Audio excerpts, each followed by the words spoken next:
ko na yung mic ko sa akin. Share mo na habang nag-aantay. Ayan, picture. 1, 2, 3.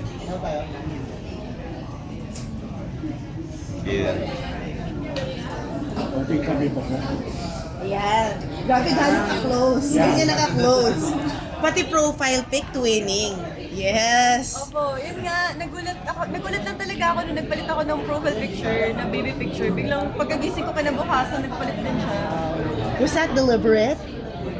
Yeah, actually nung nakita ko yung profile pic niya, naghanap ako ng baby pic ko. Tapos Nung naka-red din. Naka-red shirt din ako. So sabi ko, wow. Wow. Parang, Nagkataon ba yan o talagang parang sinadya mo, Joseph? No, sinabayan ko lang siya. Actually, hindi niya alam. So, pati siya na-surprise siya. Wow. Tinatanungan ng mga fans, parang fan service ba to? Sabi niya, ha? Hindi talaga. Hindi niya alam. Hindi, pero it just goes to show your chemistry on and off set.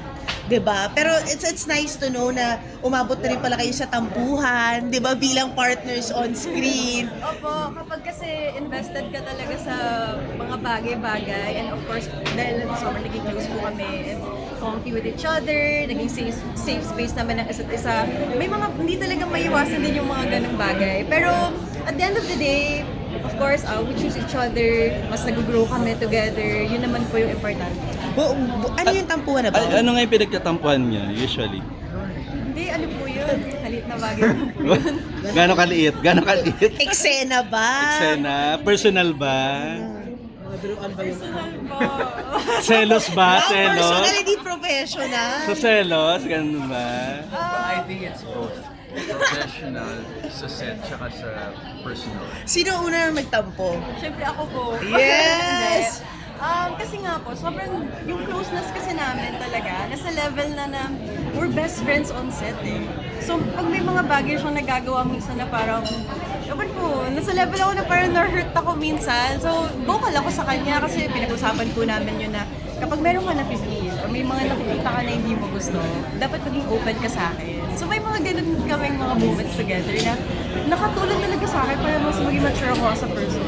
And at the same time, to compromise, I've learned to be, more mindful of the things that I do. Para at least, di ba, hindi ko kasi alam na, makakaroon ba sa kanya. Pero ang pinakamaganda kasi sa amin is we really support each other and we really listen to each other. Like, yung mall show namin sa Gapan, this May 30, wala talaga siya doon. And nung nalaman ko ako lang mag-isa na wala siya, I feel like, come on, parang come, pinilit ko siya. Tapos ngayon sasama na siya. So imagine that na, meron kang ganong, Grabe ka. may ganong, Mag-a-absent ka pala dahil sa tampuhan yun, kaya wala ka. hindi, may lakad kasi siya talaga dapat. So, Kasi sabi ko kay Ate May, sino yung mga sasama na, ganyan-ganyan. Tapos hindi ko po nakita yung name niya. Sabi ko, sige, hindi na lang din ako sasama, baka sina-frost na lang, ganyan-ganyan. Tapos nung nalaman ko, nag-message po siya, nakasama siya, bakit wala ka? So parang hindi kami, nag-miss ko. Tapos nung nakita ko yun, nasasama na nga siya, tapos may-message niya ako. Ginawan ko agad ng paraan. Kaya, yeah, guys, see you po sa Gapan. Okay, fans, ang dami nila. Ano daw, no? Parang panpansin din namin, parang nagiging magkamukha kayong dalawa. Pag in love daw sa isa't isa, nagiging magkamukha. Ano masasabi niyo doon? Oo nga po, parang lagi, ang dami ko nga po nababasa. Nagsasabi, comments na di ba? gano'n. Oo. Tapos minsan nagugulat nga po ako pag mga nakakita ko ng mga posts ng mga tao. Wala, oo nga, parang... magkamukha na tayo. Siguro dahil lagi kami magkasama. Barbie and Ken. Wow. Yes! Pero ano lang, na-follow up ko lang yung sinabi ni Tita Aster kanina. Parang hirap na hirap kayong sabihin kung ano yung real stand nyo. Ano na yung real status yung dalawa? Kung Facebook kayo or kung social media kayo, we wanna answer it na ano na yung status yung dalawa? Exclusively ba? No, I meant what I said, na parang nandito kami sa stage in life where we're more careful and we're smarter, na hindi kami magpapadala just because exciting yung nangyayari. Like you're gonna jump into it. So I think you have to observe everything and kailangan mo i-test lahat. But for now, just really happy and enjoying, and wala kaming pinapalampas na araw na, we're just grateful for this, for all the blessings, and for this opportunity. Yeah, honestly, what you see is what you get po talaga. Kung nakikita nyo kami, masaya kami, we're just comfortable with each other.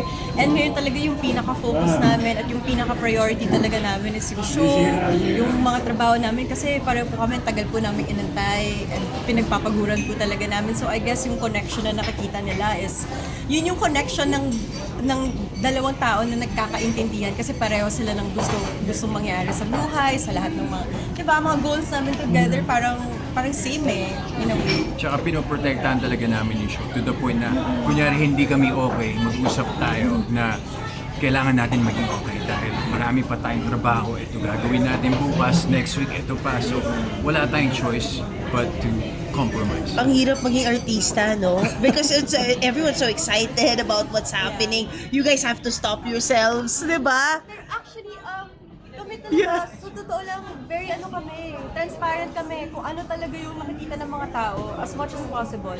Ayaw din naman namin magbigay sa kanila ng eto kami guys, pero hindi naman talaga. So parang, wala, we're just comfortable with each other, we're just happy, and masaya kami sa kung anong nangyayari ngayon sa career namin and sa show. Then, napakalaking bagay talaga nito sa amin. Lahat-lahat na nangyayari ngayon, actually hindi ko ma-absorb, pero yeah, we're just so happy. Kung magiging Well, kayo ba, so- hindi niyo so- itatago? ano? Kung magiging kayo, hindi niyo itatago? Sa inyong mga fans sa publiko? Well, I don't know. Ako kasi feeling ko parang privacy is power. So, kung gusto mong protektahan ng isang bagay, di ba parang very delicate yun eh. Hindi mo sasabihin sa lahat. Because, you know, especially nowadays na lahat ng tao they feel entitled to say whatever they want to say. So, if you guys can keep that, di ba, parang mas mapoprotektahan. Hindi naman community project yung relationship mo. So, Gaano ka green flag si Marco? Mabuting tao po talaga siya. And hindi lahat ng mga taga-showbiz, lalo na sa mga lalaki, ganito. Kita niyo naman, di ba? I mean, may nabasa ba kayong mga issues sa kanya before? Di ba? Parang, minsan ka lang magkakaroon ng katrabaho na alam mong very genuine, very totoong tao. And yeah, maswerte ako na siya talaga yung na-partner sa akin. Dahil doon. Oh, thank you. Thank you so much, guys. Congratulations. Thank you. Thank you. Thank you so much.